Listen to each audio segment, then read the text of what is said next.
Assalamualaikum sahabat semuanya. Semoga kita senantiasa diberi kesehatan dan kelancaran rizkinya. Amin ya Rabbal Alamin. Abu Nawas dan Badui yang tidak tahu jalan. Diceritakan, Baginda Raja beserta rombongan akan mengadakan perjalanan ke kota Basrah. Suatu perjalanan yang terbilang sangat jauh dan memakan waktu berhari-hari. Agar perjalanan tidak membosankan, Baginda Raja mengajak serta Abu Nawas. Ketika melintasi sebuah kampung, ada lelaki berkuda yang menghentikannya. Dia adalah lelaki Badui yang hidup di pedalaman dan tidak tahu arah jalan. Ampun Paduka yang mulia, hamba dengar Paduka akan ke kota Basrah. Bolehkah saya ikut? Kebetulan saya juga akan ke sana, kata Badui tersebut. Oh, silahkan, balas Baginda Raja. Badui itu pun merasa senang. Menurutnya, dengan bersama rombongan kerajaan, perjalanannya akan menjadi aman. Tidak akan ada perampok yang berani menghadang dan tidak akan tersesat jalan. Tetapi yang membuat Baginda Raja risih, selama dalam perjalanan, si Badui mengendarai kudanya berdampingan tepat di sampingnya. Lalu salah satu prajurit pengawal segera menegurnya. Kau jalan di barisan belakang, jangan di sini. Namun si Badui menolaknya. Kau siapa? Kenapa melarangku? Tanya si Badui. Saya prajurit pengawal, saya yang seharusnya di sini. Apa itu prajurit pengawal? Tanya Badui kembali. Orang yang menjaga keselamatan raja, jawab si prajurit.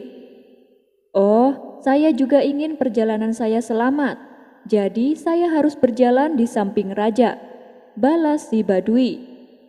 Karena si Badui keras kepala, pengawal tersebut minta bantuan sang menteri. Kemudian sang menteri pun menghampirinya. Maaf, kamu tidak seharusnya berada di sini. Kamu sebaiknya berjalan di barisan belakang, kata sang menteri. Siapa juga kamu? Kenapa ikut-ikutan melarang saya? Tanya si Badui. Saya ini menteri istana, jawab sang menteri. Menteri? Apa itu menteri? Tanya si Badui. Menteri adalah pembantu raja yang bertugas menangani urusan kerajaan, jawab sang menteri.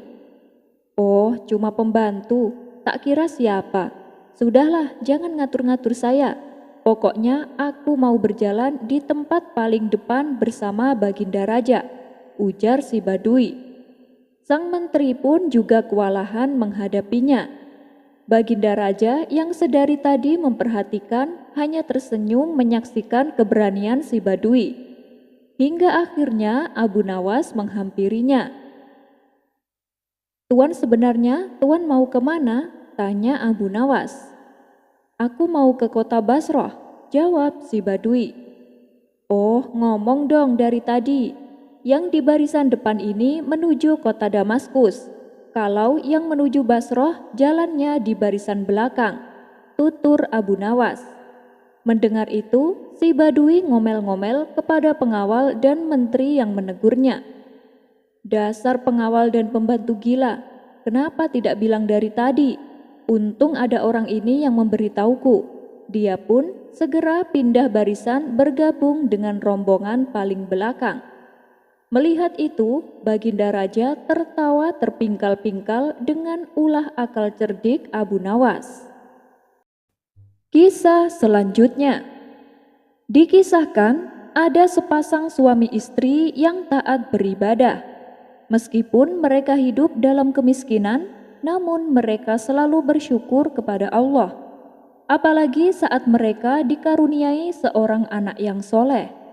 Setiap hari, sang ayah selalu pergi ke hutan mencari kayu bakar untuk dijualnya ke pasar. Suatu ketika, saat menjelang kematiannya, sang ayah melepaskan anak sapi miliknya ke tengah hutan. Ya Allah, saya menitipkan anak sapi ini kepadamu untuk anakku kelak jika dia dewasa, kata sang ayah dalam doanya. Tidak berapa lama kemudian, sang ayah pun meninggal dunia.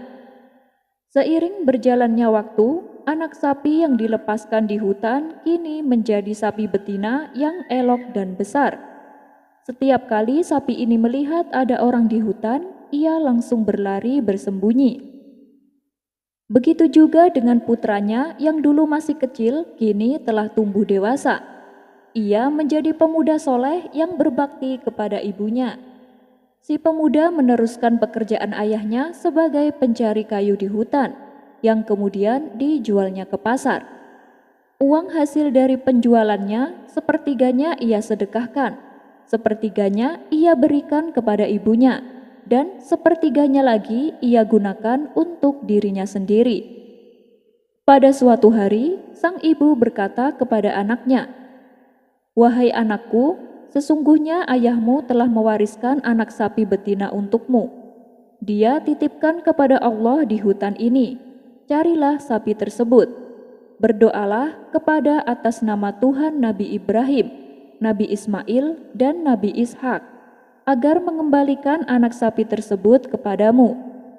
Ciri-cirinya adalah saat kau melihatnya, seakan-akan sinar matahari memancar dari kulitnya. Dia diberi nama Al-Mudzahabah karena keindahan dan kejernihannya." Maka berangkatlah pemuda soleh menuju hutan. Sesampainya di tengah hutan, pemuda soleh mengamati ke penjuru arah. Ia mencari keberadaan sapi yang dimaksud ibunya. Lalu tampaklah sapi betina besar dan berbulu indah keemasan. Si sapi terlihat sedang asyik makan rumput hijau. Pemuda soleh kemudian mencoba mendekatinya. Melihat ada orang yang mendekat, spontan si sapi menjadi kaget dan hendak lari bersembunyi. Namun pemuda soleh segera memanggilnya. "Wahai Al-Mudzahabah, demi nama Tuhannya Nabi Ibrahim, Nabi Ismail, dan Nabi Ishak, mendekatlah padaku." Sapi betina itu pun langsung menurut dan berjalan mendekatinya. Si pemuda lalu memegang lehernya dan menuntunnya untuk dibawa pulang.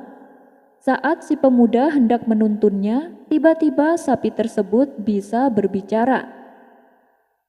"Wahai anak yang berbakti kepada kedua orang tua, tunggangilah aku karena hal itu lebih meringankanmu."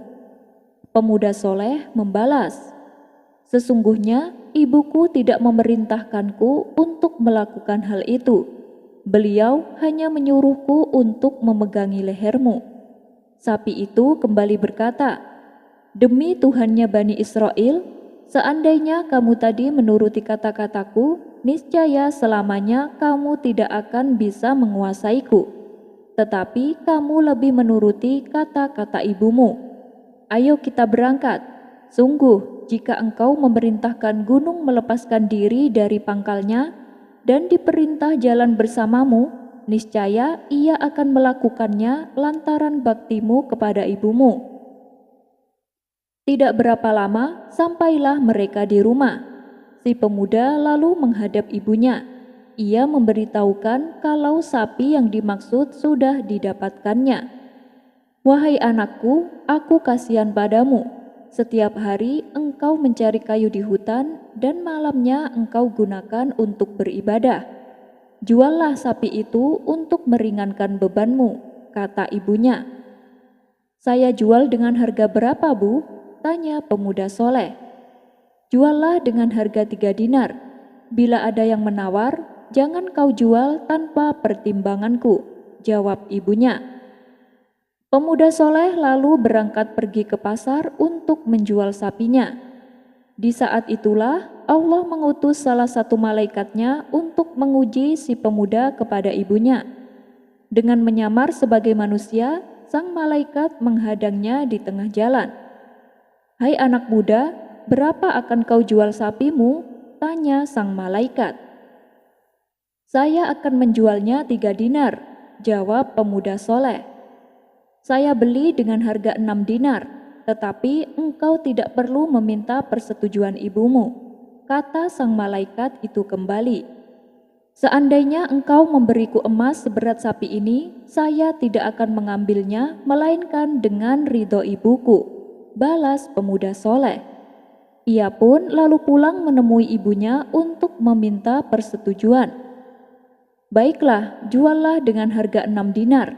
Bila ada yang menawar, jangan kau jual tanpa pertimbanganku," ucap ibunya. Si pemuda segera pergi menemui sang malaikat yang masih menunggunya. "Ibuku sudah setuju, silakan Anda beli dengan harga 6 dinar," kata pemuda soleh. "Saya tawar menjadi harga lebih tinggi, yaitu 12 dinar. Tapi syaratnya jangan menunggu persetujuan ibumu," ujar sang malaikat. Pemuda soleh kembali menolak. Ia memilih pulang untuk meminta persetujuan ibunya. Mendengar penuturan anaknya, ibunya menjadi heran. Ia mempunyai firasat bahwa orang yang menawarnya bukanlah manusia biasa. "Wahai anakku, sesungguhnya orang yang mendatangimu adalah malaikat yang menyamar sebagai manusia. Ia sengaja datang untuk mengujimu. Bila ia mendatangimu lagi, katakan, apakah engkau memerintahkan kami untuk menjual sapi ini ataukah tidak?" Pemuda soleh kemudian kembali mendatangi sang malaikat. Ia pun mengutarakan apa yang disampaikan oleh ibunya. Sang malaikat kembali berkata, "Kembalilah pada ibumu dan sampaikan padanya, jangan buru-buru menjual sapinya. Tahan dulu sebab nanti Nabi Musa akan membeli sapimu. Dan jangan jual sapi ini kecuali seharga emas yang beratnya sama dengan sapinya." Si pemuda lantas pulang menemui ibunya. Ia menyampaikan apa yang dikatakan sang malaikat. Tidak berapa lama kemudian, terdengar kabar yang menggemparkan. Salah satu saudagar kaya yang berprofesi sebagai rentenir ditemukan tewas di tengah jalan. Saudagar yang tewas tersebut bernama Sam'un. Ia tidak mempunyai anak dan istri. Ia hanya mempunyai saudara sepupu yang bernama Uhaiha. Uhaiha ini hidupnya sangat miskin, sehingga ia berhasrat ingin menguasai harta saudagar Sam'un. Dan jalan satu-satunya adalah membunuh saudagar Sam'un yang merupakan kerabatnya. Dengan begitu, harta kekayaan saudagar Sam'un akan jatuh ke tangannya, karena dialah satu-satunya ahli waris dari keluarga saudagar Sam'un. Setelah berhasil membunuhnya, Uhaiha menutup perbuatannya dengan membawa mayat Sam'un ke pinggir kota. Tujuannya supaya penduduk kedua kota saling menuduh satu sama lain. Siasat Uhaiha pun berjalan lancar. Para warga mendatangi rumah Uhaiha untuk memberitahu atas kematian Sam'un. Di situ, Uhaiha pura-pura kaget dan menangis sejadi-jadinya. Sementara orang-orang masih bingung siapa yang melakukan pembunuhan. Uhaiha lalu memprovokasi warga.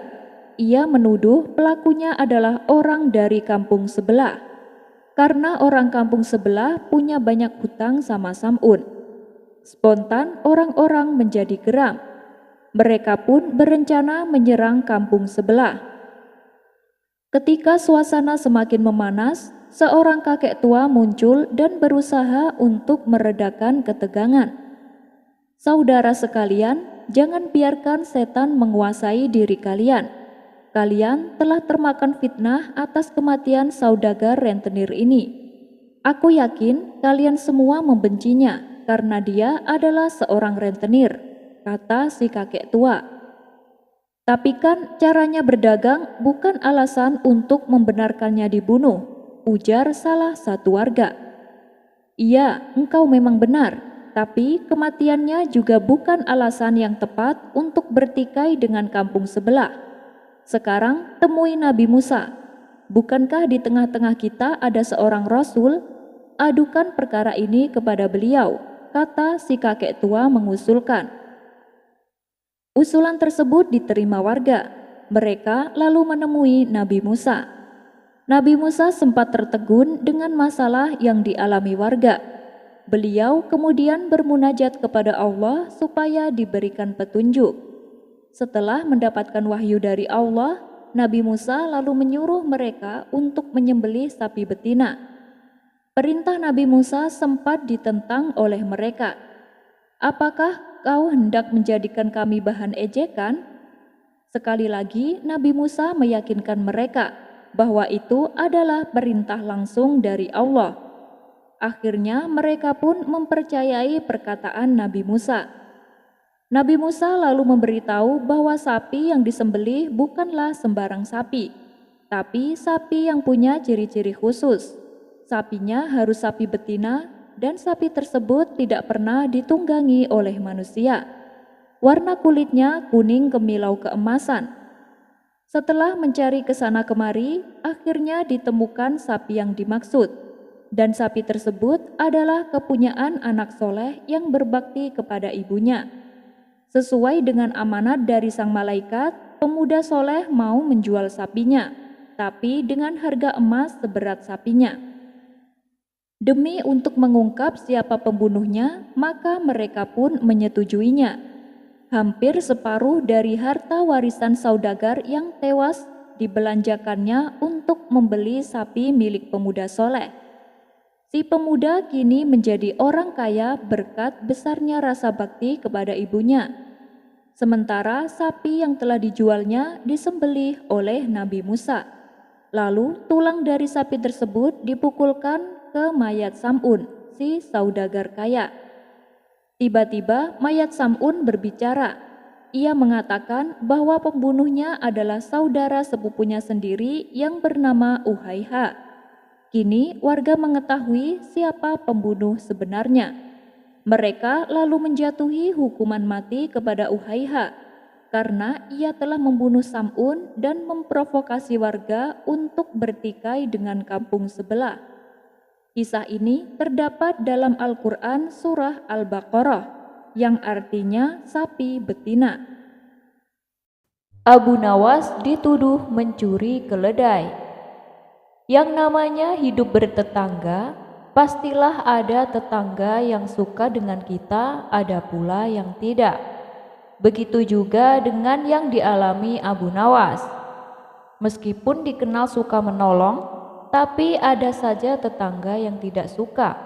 Sebut saja namanya Abu Jahil. Entah kenapa ia sangat membenci Abu Nawas. Si Abu Jahil ini selalu mencari celah untuk memfitnah Abu Nawas. Akan tetapi usahanya selalu gagal. Tentu saja hal ini membuat Abu Jahil semakin benci kepada Abu Nawas. Hingga pada suatu ketika, Abu Jahil ini mempunyai rencana yang licik. Ia akan menjebak Abu Nawas supaya namanya menjadi buruk di mata masyarakat. Pada esok harinya, Abu Jahil mulai mengatur strategi. Ia pergi ke pasar untuk membeli sandal, di mana sandal yang ia beli sama persis dengan kepunyaan Abu Nawas. Abu Jahil juga membayar orang suruhan untuk mengambil keledainya sendiri pada malam hari. Setelah malam tiba, Abu Jahil mulai menjalankan aksinya. Ia sengaja menaruh keledainya di depan rumah, dan ia juga menaruh sandal yang sama persis dengan sandal Abu Nawas di halaman rumahnya. Tidak lama kemudian, datanglah orang bayaran Abu Jahil untuk mengambil keledai di depan rumahnya. Setelah orang bayarannya sudah benar-benar menghilang, Abu Jahil mendadak berteriak, "Maling, maling, keledai saya dicuri maling!" Teriak Abu Jahil berlagak panik. Sontak teriakan Abu Jahil ini mengundang para tetangganya. Mereka lalu berduyun-duyun mendatangi rumah Abu Jahil. "Ada apa Abu Jahil?" tanya salah satu tetangganya. "Keledai saya dicuri maling, tapi malingnya sempat saya pergoki," jawab Abu Jahil. "Kamu berhasil mengenali wajahnya Abu Jahil?" tanya tetangganya yang lain. "Tidak sih, karena waktu saya pergoki, malingnya langsung panik dan lari terbirit-birit sampai ia meninggalkan sandalnya," kata Abu Jahil sambil menunjukkan sandal di halamannya. Loh, ini kok seperti sandal Abu Nawas? Tapi masa iya sih Abu Nawas mencuri keledaimu? Ujar tetangganya tak percaya. Ya namanya orang lagi khilaf, apapun pasti dilakukannya. Apalagi sekarang Abu Nawas sudah lama tidak diberi hadiah Baginda Raja. Pastinya dia tidak punya uang lagi untuk beli makanan, ucap Abu Jahil memprovokasi. Akibat hasutan Abu Jahil ini, para warga mulai tersulut emosinya. Abu Nawas yang sedang asyik tidur di rumahnya langsung dipaksa dan diarak warga menuju istana. Ada apa ini? Apa yang kalian lakukan? Tanya Abu Nawas bingung. Sudah, kamu diam saja. Kamu harus mempertanggungjawabkan perbuatanmu, bentak Abu Jahil. Dalam hati Abu Jahil berkata, kali ini aku pasti berhasil menjebakmu Abu Nawas. Ia pun tersenyum jahat kepada Abu Nawas. Setibanya di istana, Baginda Raja kaget ada rombongan warga datang ke istana. Terlebih lagi di situ ada Abu Nawas dengan kondisi tangan terikat. Ada apa ini? Kenapa malam-malam datang kemari? Tanya Baginda Raja. Ampun Paduka yang mulia, saya mau melaporkan keledai saya dicuri Abu Nawas, jawab Abu Jahil. Abu Nawas yang mendengar pengaduan Abu Jahil hanya terdiam. Ia menunggu saat yang tepat untuk membongkar kedok Abu Jahil. Memangnya kamu punya buktinya Abu Jahil? Apakah keledaimu ada di rumah Abu Nawas? Tanya Baginda Raja. Keledainya memang tidak ada di rumah Abu Nawas. Bisa saja dia menaruhnya di tempat yang lain Paduka yang mulia. Tapi saya punya bukti yang lain. Baginda Raja kembali bertanya. Coba tunjukkan bukti yang kamu punya. Abu Jahil lalu menunjukkan sandal yang mirip dengan sandal Abu Nawas. Ini buktinya Paduka yang mulia. Waktu saya pergoki, Abu Nawas lari terbirit-birit sampai meninggalkan sandalnya di halaman rumah saya, tutur Abu Jahil. Apa benar itu sandal kamu Abu Nawas? Tanya Baginda Raja kepada Abu Nawas. Bukan Baginda, tapi sandal itu memang mirip dengan sandal saya, jawab Abu Nawas. Kamu jangan mencoba mengelak Abu Nawas, jelas-jelas itu sandal kamu, bentak Abu Jahil. Sudah, berikan sandal itu padaku, pinta Baginda Raja kepada Abu Jahil. Setelah Abu Jahil memberikan sandalnya, Baginda Raja lalu memanggil Abu Nawas. Abu Nawas, kemarilah, coba pakai sandal ini, perintah Baginda Raja.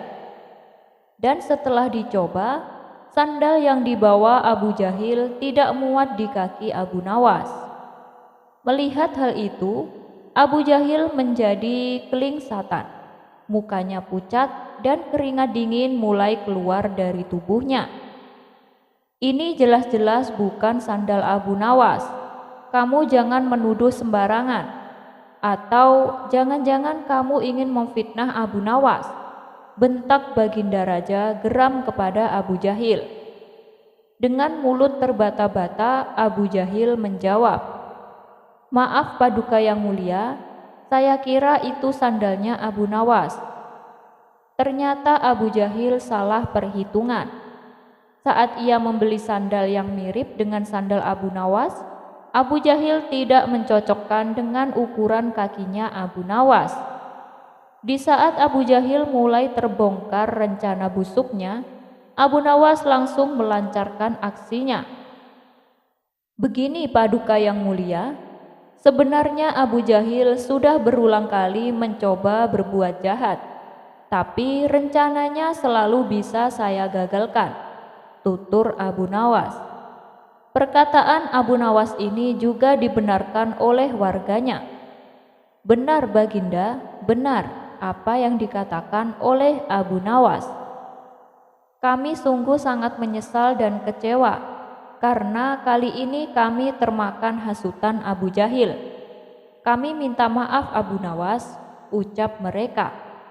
Abu Nawas pun memaafkannya, karena pada dasarnya mereka hanya termakan hasutan Abu Jahil.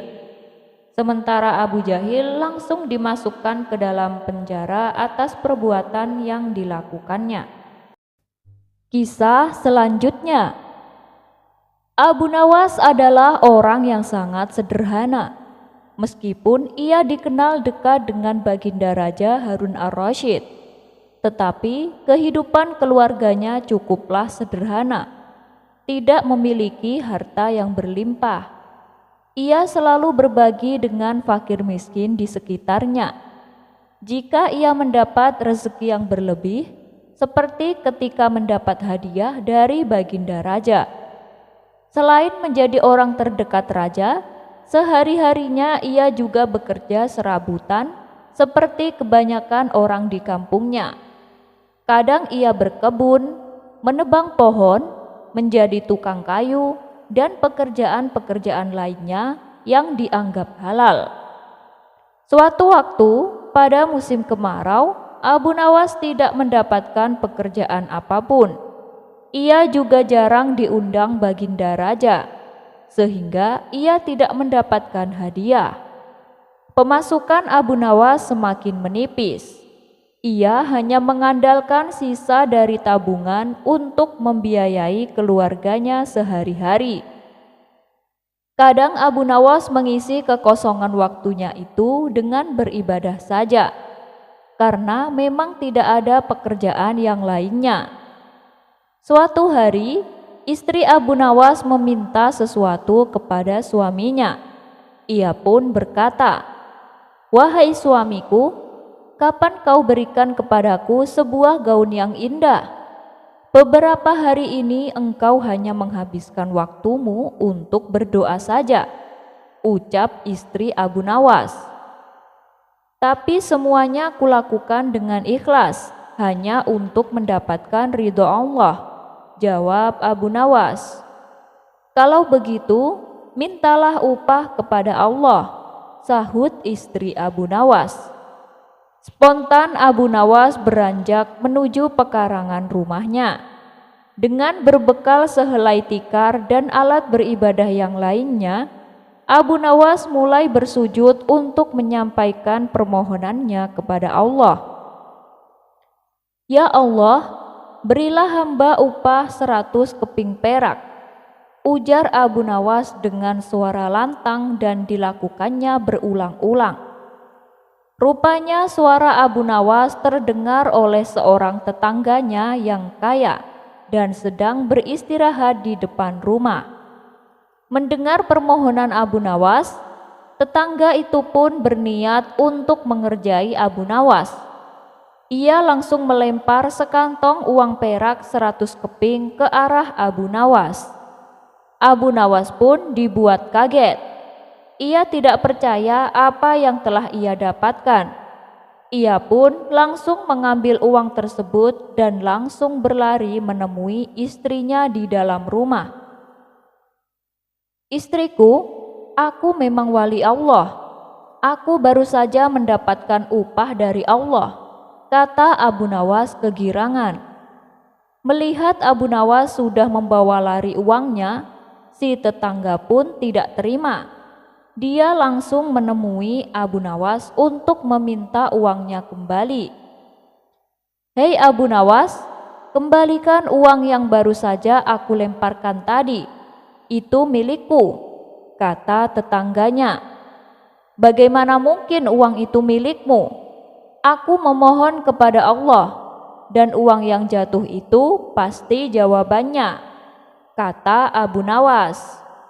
Karena bersikeras tidak mau mengembalikan uang tersebut, tetangga usil itu memutuskan menyelesaikan permasalahannya di pengadilan. Sehari setelah itu, Abu Nawas pun dipanggil ke pengadilan. Kemudian sang hakim mulai bertanya, "Hei Abu Nawas, engkau hadir di sini karena suatu perkara. Engkau telah disangka mengambil kepunyaan tuan ini, kata Tuan Hakim sambil menunjuk ke arah tetangga Abu Nawas. Apa pembelaanmu, wahai Abu Nawas? Tanya Tuan Hakim. Tetangga saya ini gila, Tuan Hakim. Ia pikir semua yang ada di dunia ini adalah miliknya. Coba tanyakan saja. Misalnya jubah saya, keledai saya, semua diaku sebagai miliknya, jawab Abu Nawas. Tapi itu memang milikku, teriak tetangganya yang kaget akan pernyataan Abu Nawas. Abu Nawas kemudian menceritakan seluruh kronologi kejadian tentang doa yang dilakukannya untuk mendapatkan 100 keping perak. Hakim akhirnya memutuskan jika Abu Nawas tidak bersalah dan uang itu adalah sah milik Abu Nawas karena ia sudah memohon kepada Tuhan dan uang itu jatuh sendiri kepadanya. Abu Nawas lolos dari hukuman Baginda Raja. Bercerita tentang kecerdikan Abu Nawas memang tidak akan ada habisnya. Apalagi ketika ia menghadapi jebakan-jebakan dari Baginda Raja. Sudah berulang kali Baginda Raja berusaha memperdayai Abu Nawas. Tapi yang ada malah Baginda Raja sendiri yang harus menanggung malu akibat kecerdasan Abu Nawas. Dan kali ini Baginda Raja ingin kembali menguji kecerdikan Abu Nawas. Dengan penuh semangat, Baginda Raja memerintahkan beberapa pengawal untuk menjemput Abu Nawas di rumahnya. Dan singkat cerita, Abu Nawas pun datang ke istana menghadap Baginda Raja. Karena kedatangannya terburu-buru, Abu Nawas sampai lupa mengenakan sepatu. Ia memasuki istana hanya beralaskan sendal. Melihat hal itu, terbesit di benak Baginda Raja sebuah ide baru untuk menjebak Abu Nawas. Hei Abu Nawas, kamu tahu kan peraturan istana dilarang memakai sendal, hardik Baginda Raja. Ampun Paduka, hamba tadi terburu-buru, jadi hamba tidak sempat mengenakan sepatu, ujar Abu Nawas. Sudahlah, jangan banyak alasan Abu Nawas. Karena kamu telah melakukan kesalahan, kamu harus dihukum, tukas Baginda Raja. Tapi Paduka, masa hanya gara-gara sendal dengan mudahnya Paduka menjatuhkan hukuman? Protes Abu Nawas. Peraturan harus ditegakkan Abu Nawas. Siapapun yang melanggar, apapun alasanmu tidak bisa dibiarkan. Dan hukuman yang pantas adalah hukuman mati. Timpal Baginda Raja. Mendengar hal itu, Abu Nawas kaget dengan hukuman yang akan ia terima.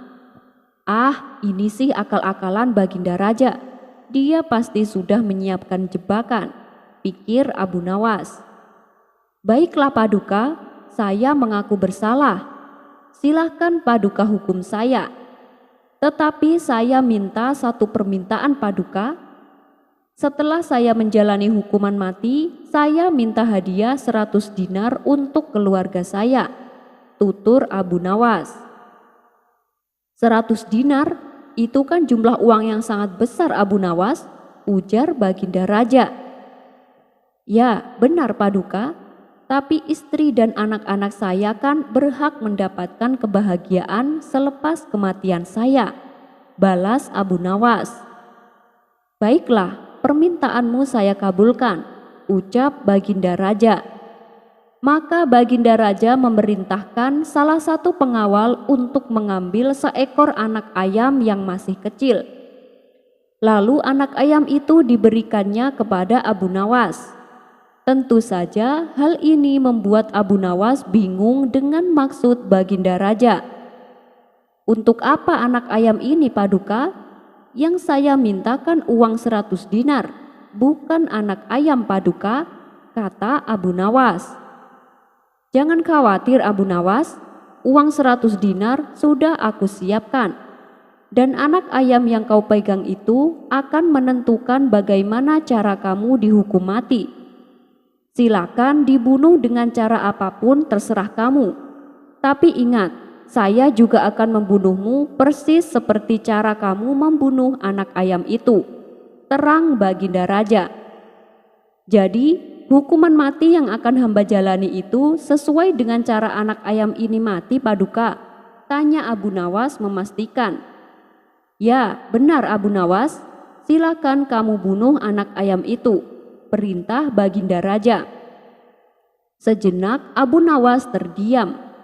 Ia pun langsung memutar otak supaya bisa lolos dari hukuman mati. Cepat Abu Nawas, jangan diam saja.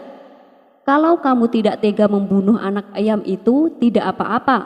Berarti kamu lebih memilih untuk dihukum gantung. Silakan tentukan sendiri pilihanmu, bentak Baginda Raja. Namanya saja Abu Nawas. Dalam kondisi apapun selalu muncul ide cemerlang di otaknya. Perlahan Abu Nawas mengangkat anak ayam itu.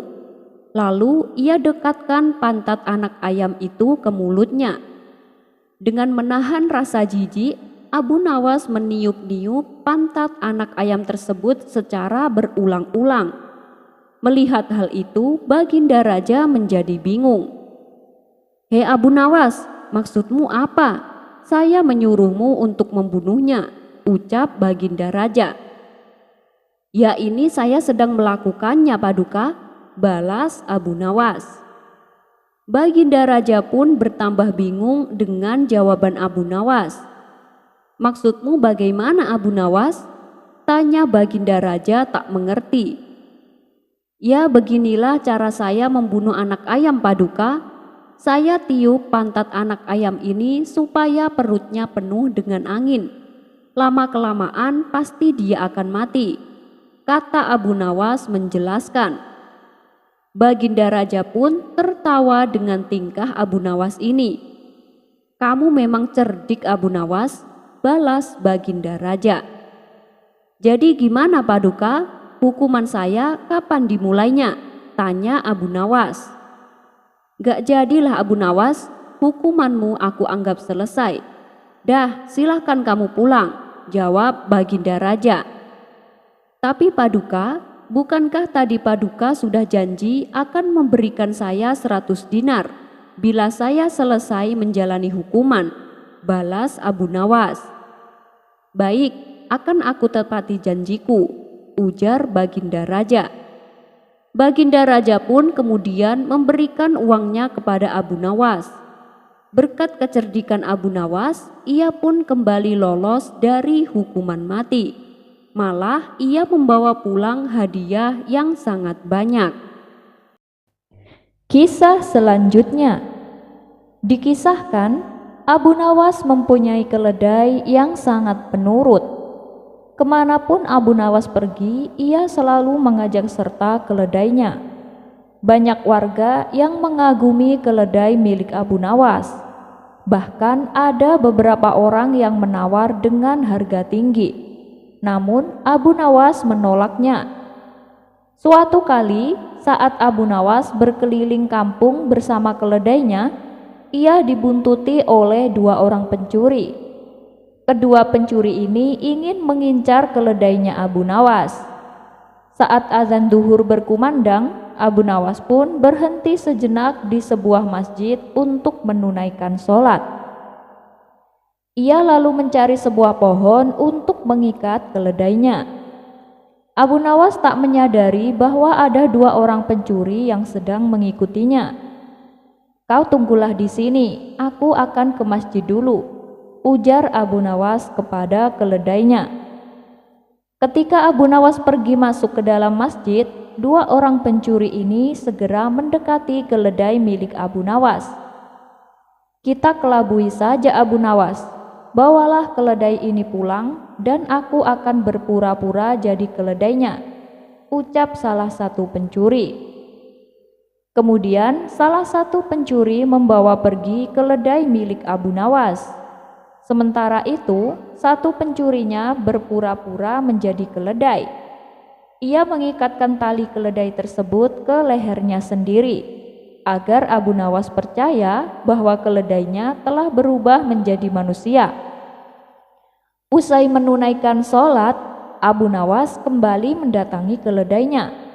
Alangkah terkejutnya Abu Nawas saat mendapati keledainya berubah menjadi manusia. "Apakah kau keledaiku?" tanya Abu Nawas heran. "Iya, aku adalah keledaimu. Selama ini aku dikutuk menjadi seekor keledai. Tapi berkat kebaikan hatimu, aku kembali menjadi manusia," jawab si pencuri. Abu Nawas tak langsung percaya begitu saja, sebab ia mendapatkan banyak kejanggalan. "Mana mungkin keledai bisa jadi manusia? Dia pasti mau mengelabui aku," pikir Abu Nawas. Tapi Abu Nawas tak mau kalah. Ia mendapatkan ide untuk membuat si pencuri kapok. "Baiklah, sekarang antarkan aku ke rumah Tuan Hakim. Aku ada janji bertemu dengannya," perintah Abu Nawas. Abu Nawas lalu naik di atas punggung si pencuri dan menyuruhnya berjalan dengan merangkak seperti keledai. Pencuri itu menyesal. Kenapa ia menyamar sebagai keledai? Harusnya tadi ia kabur saja dengan temannya. Kini ia pun terikat seperti seekor keledai. Bahkan saat Abu Nawas menungganginya, banyak orang yang bertanya tentangnya. "Hei Abu Nawas, mana keledaimu yang penurut?" tanya orang-orang di setiap jalanan kota. "Kini keledaiku telah menjadi manusia karena kebaikan hatiku," jawab Abu Nawas. Betapa malunya si pencuri karena dia menjadi tontonan warga di setiap jalan. Sementara untuk sampai ke rumah Tuan Hakim butuh waktu yang cukup lama. Hal itu membuat pencuri yang menyamar keledai menjadi kelelahan. Bahkan kaki dan tangan si pencuri itu memerah seperti melepuh. Jelas saja, sebab ia berjalan seperti seekor keledai. Akhirnya, sampailah Abu Nawas di rumah Tuan Hakim dengan menaiki punggung si pencuri. Melihat hal itu, Tuan Hakim terkejut bukan main. Bahkan ia sampai memarahi Abu Nawas. "Hei Abu Nawas, kau kejam sekali. Kau kesini menunggang manusia," ujar Tuan Hakim. Abu Nawas lalu mendekati Tuan Hakim dan menceritakan semuanya, termasuk tentang keledainya yang berubah menjadi manusia. "Tuan Hakim, dia itu seorang pencuri yang mencoba mengelabui saya. Makanya saya ingin memberi dia pelajaran," bisik Abu Nawas kepada Tuan Hakim. "Oh, jadi begitu ceritanya. Sebaiknya kita ke dalam dulu Abu Nawas," ajak Tuan Hakim. Abu Nawas lalu mengikat si pencuri ke salah satu pohon layaknya seekor keledai. Sementara itu, teman si pencuri ternyata mengikuti Abu Nawas. Ia hendak menyelamatkan temannya yang pura-pura menjadi keledai. Abu Nawas pun masuk ke dalam rumah Tuan Hakim. Mereka berpura-pura diskusi, padahal mereka berdua sedang mengintai si pencuri yang terikat. Dan benar saja, tiba-tiba muncullah teman si pencuri untuk menolong. Ia berusaha menyelamatkannya dengan melepaskan tali yang mengikat pada leher kawannya itu. Namun karena kaki temannya luka parah, ia kesulitan untuk membawa temannya itu. Akhirnya Tuan Hakim dan Abu Nawas langsung memergoki mereka. "Siapa sebenarnya kalian?" tanya Tuan Hakim. "Maafkan kami Tuan Hakim, kami adalah pencuri. Sebenarnya niat kami ingin mengelabui Abu Nawas, tapi malah kami yang kena batunya," jawab kedua pencuri tersebut. "Kembalikan keledainya Abu Nawas atau kalian akan saya masukkan ke dalam penjara," ancam Tuan Hakim. "Baik Tuan Hakim," jawab mereka berdua. Kemudian salah satu pencuri pulang ke rumah untuk mengambil keledai Abu Nawas dan mengembalikannya. Setelah keledai tersebut dikembalikan kepada Abu Nawas, Tuan Hakim berkata kepada dua pencuri ini, "Sebenarnya aku hendak menghukum kalian, tapi melihat luka yang dialami temanmu, aku tidak sampai hati. Aku mau mengampuni kesalahan kalian, tapi dengan syarat kalian tidak akan mengulangi perbuatan kalian," tutur Tuan Hakim. Akhirnya Abu Nawas mendapatkan kembali keledainya. Tentunya keledai sungguhan, bukan keledai berkepala manusia. Sedangkan kedua pencuri itu menyadari kesalahan mereka. Mereka berjanji tidak akan mencuri lagi.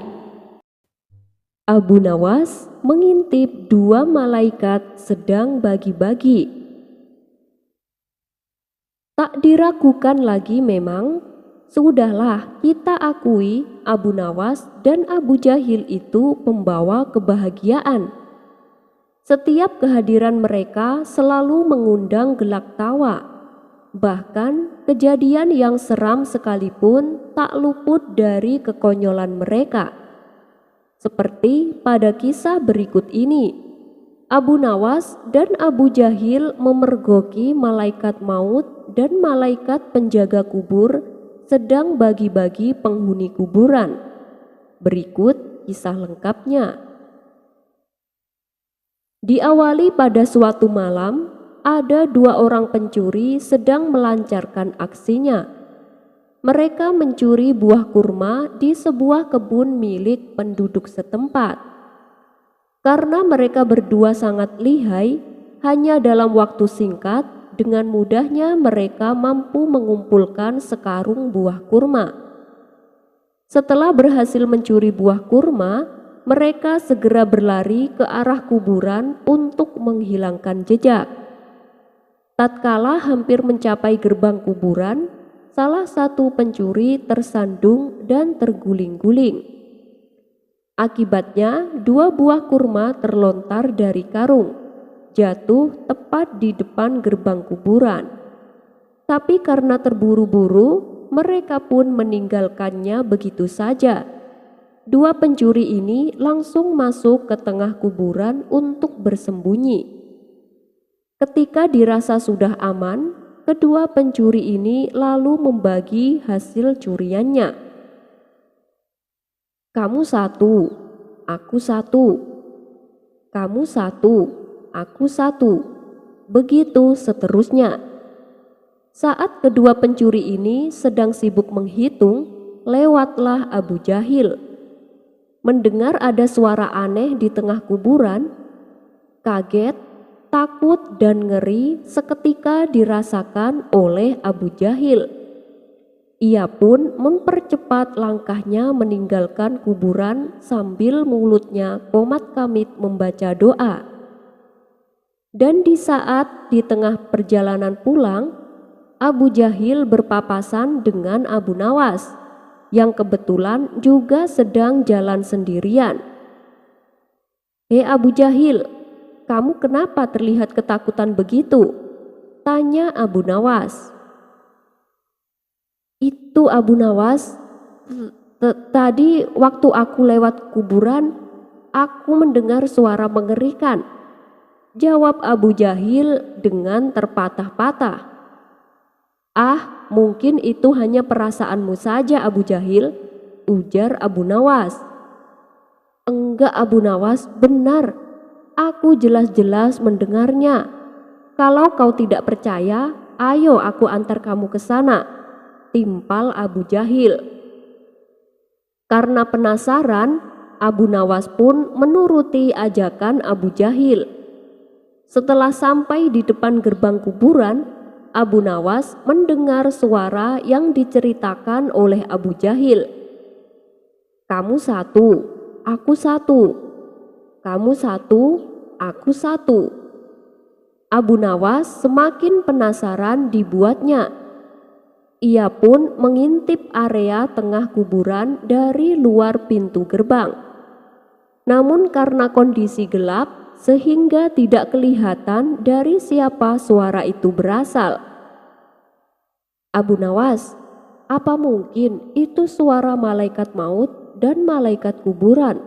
Mereka sedang bagi-bagi jatah jiwa manusia, ucap Abu Jahil. Aku sendiri juga nggak tahu, tapi apa iya ya? Jawab Abu Nawas. Tidak lama kemudian terdengar suara lagi dari tengah kuburan. Nah, udah selesai. Sekarang tinggal 2 yang ada di luar gerbang itu. Siapa yang mau ambil? Kamu atau aku? Oh, yang 2 itu. Biar aku saja, jawab suara lainnya. Mendengar hal itu, Abu Jahil dan Abu Nawas yang kebetulan sedang berada di luar gerbang kuburan terkejut bukan main. Aduh, jangan-jangan yang mereka maksud kita Abu Nawas, kata Abu Jahil ketakutan. Benar juga Abu Jahil, ayo lari, teriak Abu Nawas.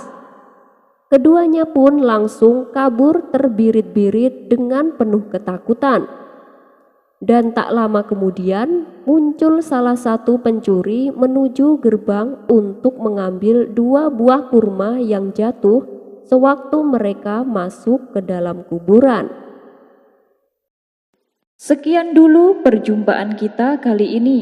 Sampai bertemu lagi di kisah selanjutnya. Terima kasih yang sudah subscribe dan setia menonton channel ini. Wassalamualaikum warahmatullahi wabarakatuh.